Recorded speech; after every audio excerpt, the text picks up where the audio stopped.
now let us talk just briefly about what it is. Can you go back to the slide? You were saying that biometric would be useful for the unbanked, but if, based on your statistics, they're only earning about $2 a day, who's going to give them a card?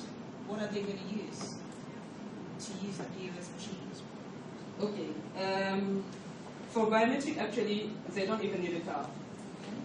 They don't need a card because their thumbprint will be their card. There is two different technology. You can use biometric and whereby actually when you are doing the enrollment is done directly on the POS, and all the customer data are sent directly to the backend, as well as the KYC form you are making them fill. It's exactly how you are opening an account in a normal bank, but they will fill a light KYC because illiteracy is a problem, and they will add their biometric template and everything will be reconciled at the backend. Now when you come to make payments, and namely I can talk about the microfinance banks that are using it, when you come, because verification will be done on the same POS. Verification can be done online, whereby they will try to match your template with the template store on the backend. And because GPRS is an issue, sometimes it's not available. And when someone is keeping his money with you, he wants to get access to it anytime he wants it. So the backup technology is to have a chip card whereby you can store the template as well. So they'll be given a card. That's an option. Right. That's an option. They can be given a card and use that card when there is no GPRS. Okay, so they'll be authenticated. They will be authenticated against the card before doing the transaction.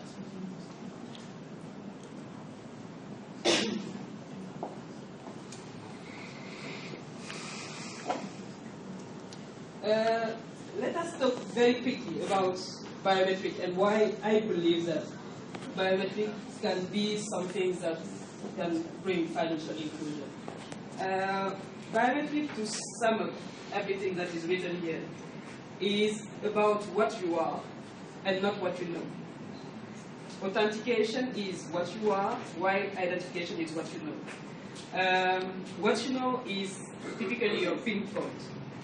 But your PIN code, you can give it to me. You can steal it, you can give it to your wife, to your husband, you can give it to your kids, and that's typically what we are all doing.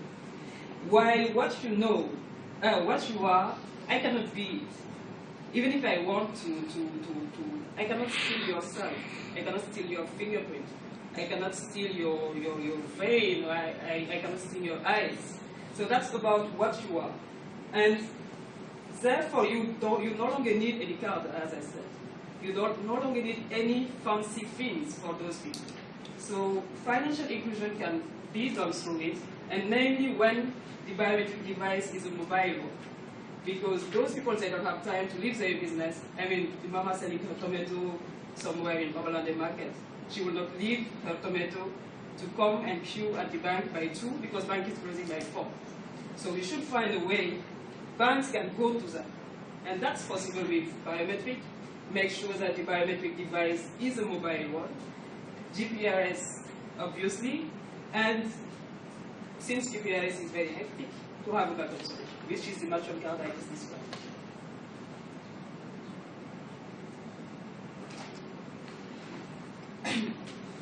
Now let's talk about point of services. Someone asked a question about the dilemma in making the merchants pay for the POS or the banks pay for the POS, and if they don't pay, if the merchants they don't pay for it, they don't take care of it. I think it's not just about if they don't pay for it, they don't care about it. It's about if they are not getting value from it, they don't care. So when we talk about value, getting value, means the merchant should be able to get more revenue from it. Because at the end of the day, all this transaction, he will get more money if he's doing cash transaction, right? Because he has to pay the bank a fee, he has to pay a fee here and there. So he will say, okay, why am I accepting this? First of all, why would I have to pay for it? Okay, so, okay, no problem. Let me give it to you free. You give it free, it's just a burden for him because some customers, they will come, they will try to pay, it will not work. And he will say, okay, when I'm doing this, actually I'm losing this and this as money, even if it's one kobo. So we should try and find a way to get him interested in that POS. And how is that possible?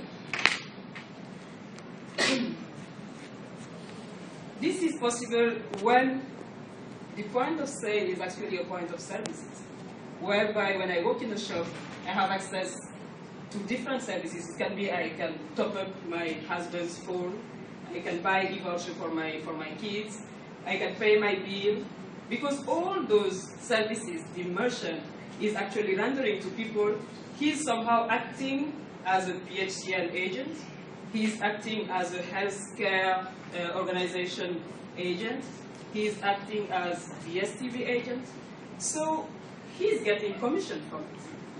So at the end of the day, he owns the POS, even if the bank is paying for it, but every single transaction he's doing, he's getting something. Instead of you just walking in the bank and paying for one good, where it's his own good, and he's losing money to the bank.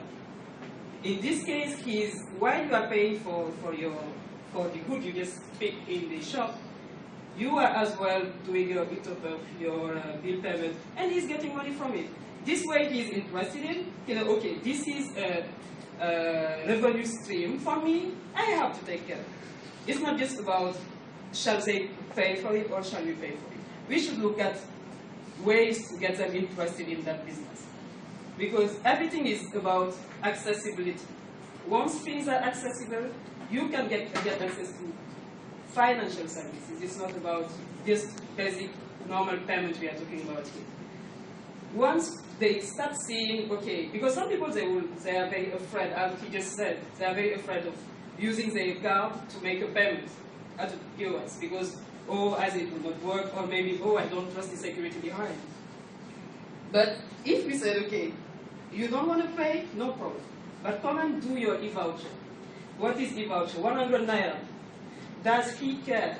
100 naira, I mean, the security behind, does it work? No. Okay.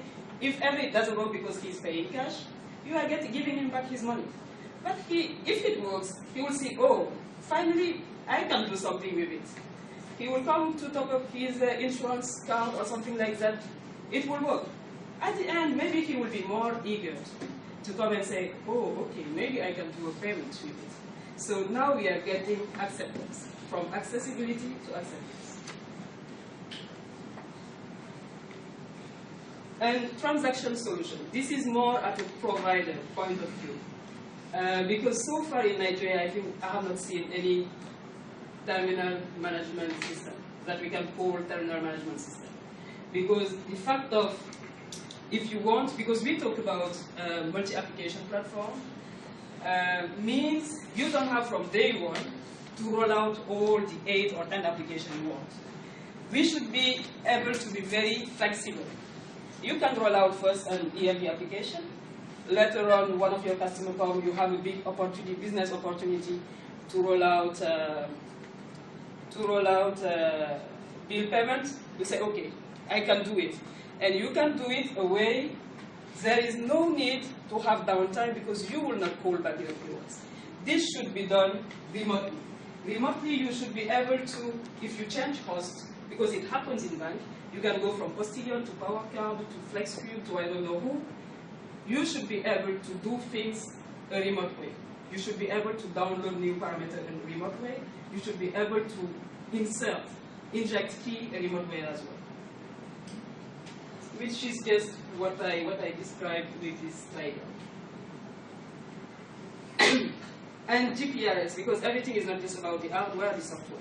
We need to think as well about the link between the POS and the backend. And for people to believe in this e-payment, it should be reliable, permanent, and always available. And I think on this, the regulatory body like CBN or what's the name of the NCC, they have a role to play. Because we cannot just keep saying, oh, it's not working. And as we all do in Nigeria, and now I'm completely like that, we will manage it. We are not here to manage it. They have something to do, they have a role to play, they have to fully play it. And I think it would be good that CBN, all stakeholders around this e-payment industry, just sit together and see what the challenges are. No matter how wonderful the system is, if there is no connection, it will just not work. So we have as well to find workaround solutions because we will not wait for a regulatory body to do things. And there are a lot of initiatives, a lot of them. And as in Genico, we decided that we were losing too many businesses in Africa. We couldn't stand that. So we developed our own GPRS offer, whereby with one SIM card, we have access to 3 different networks. We can come later on it, or on our stand, we can go deeper on it. So when you say you've got one POS terminal and it has the ability to accept 3 SIMs, is that correct? No. You have one SIM card, you have one POS, one SIM card, and that SIM card gives you access to 3 different networks. Okay, but what if all the networks are like that, which is what you've got in this situation? That can happen. That can happen. If it happens, we have to find an offline solution.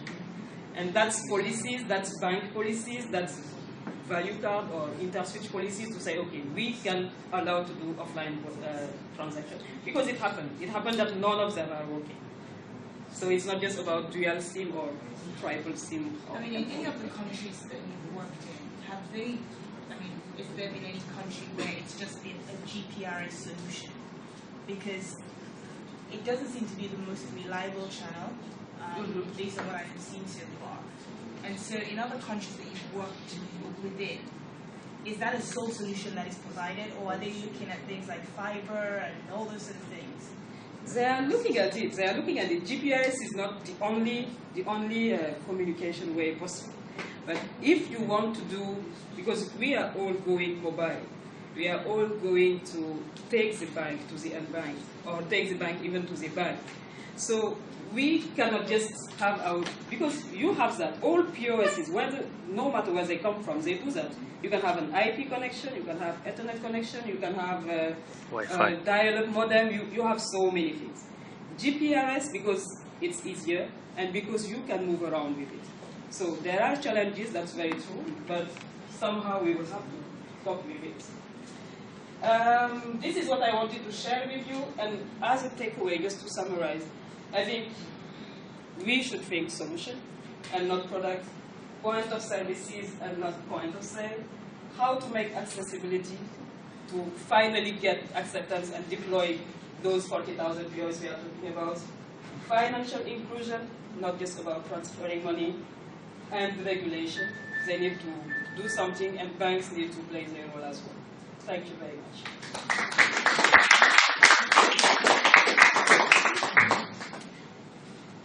Shall we do the question now? Or?